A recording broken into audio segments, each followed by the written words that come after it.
अस्सलाम वालेकुम बच्चों। लीनियर अलजेब्रा में मैं आपको थोड़ा सा बता दूं मिड टर्म के वाले से कि उसकी एक कोर्स आउटलाइन है। तो उसमें एक चैप्टर है ये system of linear equation and matrices वगैरह। ठीक है, फर्स्ट चैप्टर आपके जो बुक के ऊपर है ना वो यही है। आई थिंक फर्स्ट चैप्टर ही है, देख लेता हूँ। हाँ जी, first chapter system of linear equation and matrices. तो ये इसका मैं आपको पढ़ाया हुआ है कि मैट्रिसेस के बारे में काफ़ी हमने पढ़ा है, एक्सप्लेन किया है।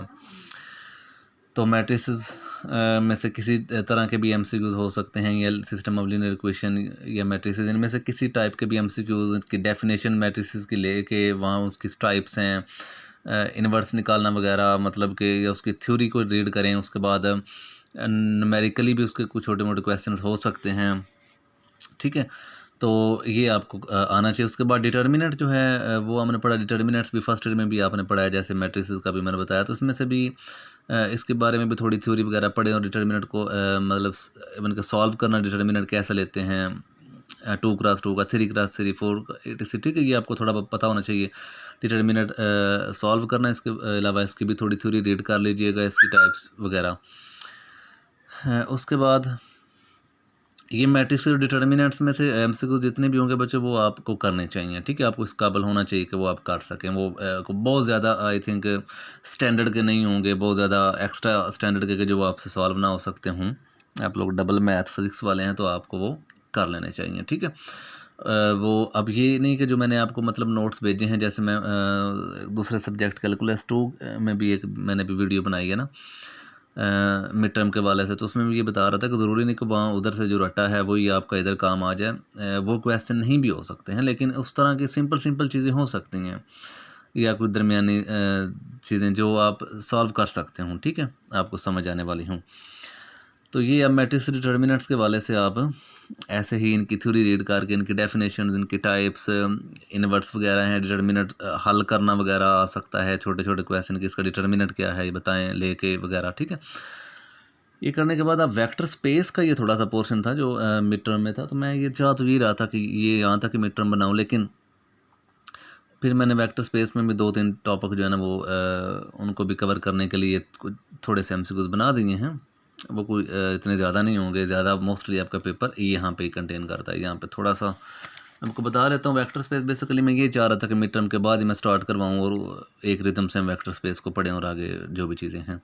लेकिन फिर मैंने ये कहा कॉन्टेंट्स के मुताबिक थोड़ा सा मैं वो बता दूँ डेफिनेशन वगैरह का सब अपना वेक्टर स्पेस।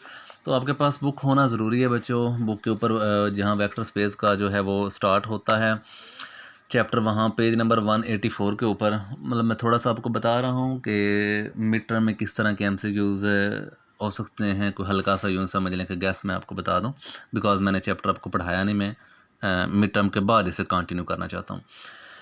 तो वेक्टर स्पेस की डेफिनेशन तो बच्चों मैंने आपको असाइनमेंट भी दी थी, तो वही उसकी डेफिनेशन देख लीजिएगा। आई मीन डेफिनेशन देने का मेन मकसद था, मैंने चूँकि लिखा हुआ था कि डिफाइन वेक्टर स्पेस या उसके और राइट इट्स एक्जिम। ठीक है, क्योंकि मैं एक्जिम पे जो थोड़ा ना जोर देना चाह रहा हूँ कि ये एक्जिम आपको पता होना चाहिए। इसके ये जो 10 एक्जिम बनते हैं, ये बेसिकली एक्जिम में आपको इनका पता होना चाहिए, इनके नाम का भी पता होना चाहिए कि वो एक्जिम, जैसे कि ये है कि यू और वी दो वी से लिए हैं, तो उनको ऐड करने से भी वी में से ही आंसर आया, तो उसे आप क्लोजर प्रॉपर्टी कहते होते हैं। पता है, यू प्लस वी या वी प्लस यू एक ही बात होती है, आप उसे कम्यूटेटिव प्रॉपर्टी कहते होते हैं, इसे आप एसोसिएटिव कहते होते हैं। ठीक है, या ये एडिटिव इनवर्स होता है।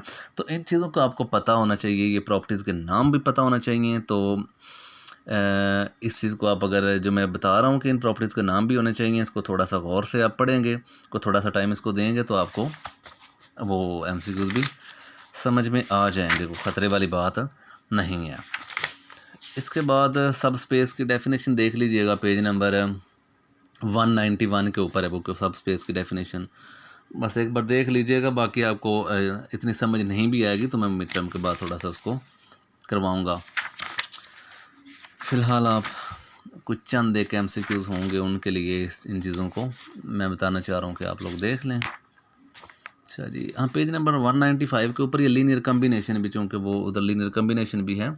हाँ, लीनियर कम्बिनेशन, तो लीनियर कम्बिनेशन का भी आपको बच्चों पता होना चाहिए। पेज नंबर 195 के ऊपर कोई इस तरह का भी एक जो है इस चीज़ को भी देख लीजिएगा, इस तरह का भी कोई एमसीक्यूज़ हो सकता है कि वेक्टर्स ये V1 V2 ये सारे वेक्टर होते हैं और ये K1 K2 ये सारे स्केलर होते हैं। तो जब कॉम्बिनेशन की फॉर्म में लिखते हैं देखें ना, K1 K2 ये सारे स्केलर्स हैं, लेकिन V या U या W ये वेक्टर्स होते हैं इस तरह के, V या U या W।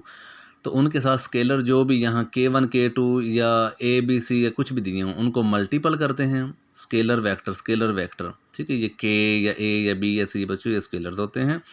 ये V U या W वेक्टर उनको मल्टीपल कर, बीच में ना एडिशन की लामत आती जाती होती है, प्लस करते जाते होते हैं, तो ये एक लीनियर कम्बिनेशन बन जाता होता है, ठीक है। ये भी चीज़ देख लीजिएगा। तो बाकी कोई इतना जो है बहुत ज़्यादा टफ मुझे नहीं लगता हो कि जो आपको बड़ा मतलब परेशान करने वाला पेपर हो। तो बाकी जी मेहनत करें आप लोग, बेस्ट ऑफ लक।